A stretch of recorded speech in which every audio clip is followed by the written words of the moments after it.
Olá! Hoje a gente vai mergulhar num tema fascinante, a linguagem secreta que define o que a gente acha que é belo. E não estou falando só de palavras soltas. A gente vai investigar um sistema poderoso que funciona por trás das cortinas da nossa cultura.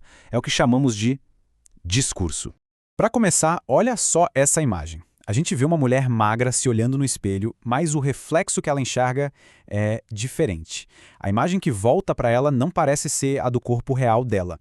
Isso já nos joga de cabeça numa questão muito importante sobre percepção e realidade.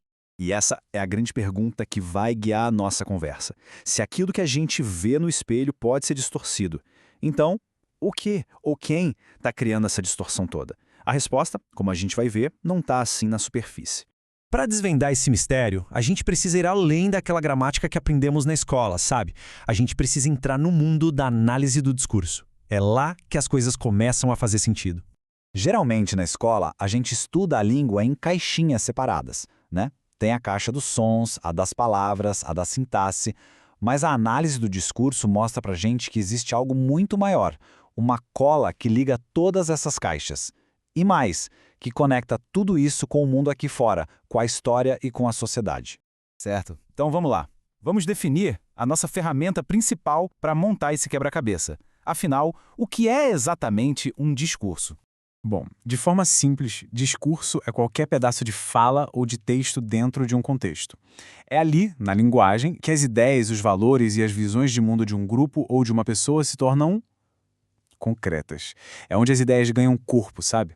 E o que é que alimenta um discurso? A ideologia. Pensa nela como se fosse o sistema operacional de um grupo social. É um conjunto de ideias que reflete e defende os interesses daquele grupo, sejam eles morais, políticos ou econômicos. E o discurso?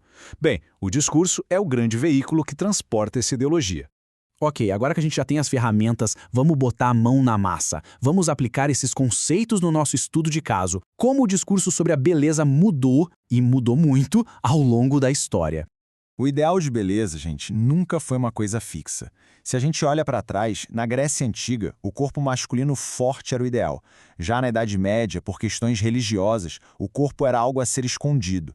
Aí, no século XX, o nazismo usou a ideia de uma raça pura para exaltar o corpo ariano. E hoje?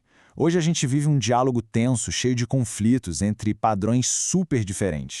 E isso fica muito, mas muito claro na publicidade. Olha só que contraste. Anos 60, o anúncio de perucas dizia que a mulher devia usar o produto para agradar o parceiro para que ele não sonhasse com as outras. O foco era 100% no olhar masculino. Agora, vamos comparar com uma campanha mais recente da Dove, que diz que a real beleza está em diversas formas, tamanhos e idades. Aqui o foco muda totalmente para a autoaceitação. A diferença no discurso é gritante, né? E esse anúncio da Dove é um exemplo perfeito desse discurso moderno. Ele se posiciona de forma direta contra os tais estereótipos limitados e sufocantes do passado. Então ele não está só vendendo um sabonete, ele está vendendo uma nova ideologia de beleza. E aqui que a análise fica ainda mais legal. Acontece que os discursos não surgem do nada, sozinhos. Muito pelo contrário, eles estão sempre conversando uns com os outros. É um diálogo que atravessa o tempo. Pensa assim, todo discurso é, na sua essência, uma resposta a outro. Um discurso que defende a democracia, por exemplo, está respondendo a um que defende a opressão. A linguagem é esse campo de diálogo constante. E se a gente olhar de novo para o anúncio da Dove, a gente vê exatamente essa conversa acontecendo. Ele rejeita de forma explícita os estereótipos, ele propõe uma nova ideia de beleza diversa, ele fala diretamente com as mulheres e até cria uma cumplicidade dizendo: você nos disse, nós concordamos. É uma resposta direta, muito bem pensada ao discurso antigo. Agora, vamos para a parte que talvez seja a mais reveladora de todas. Aquilo que não é dito com todas as letras, mas que está ali, implícito, com uma força enorme.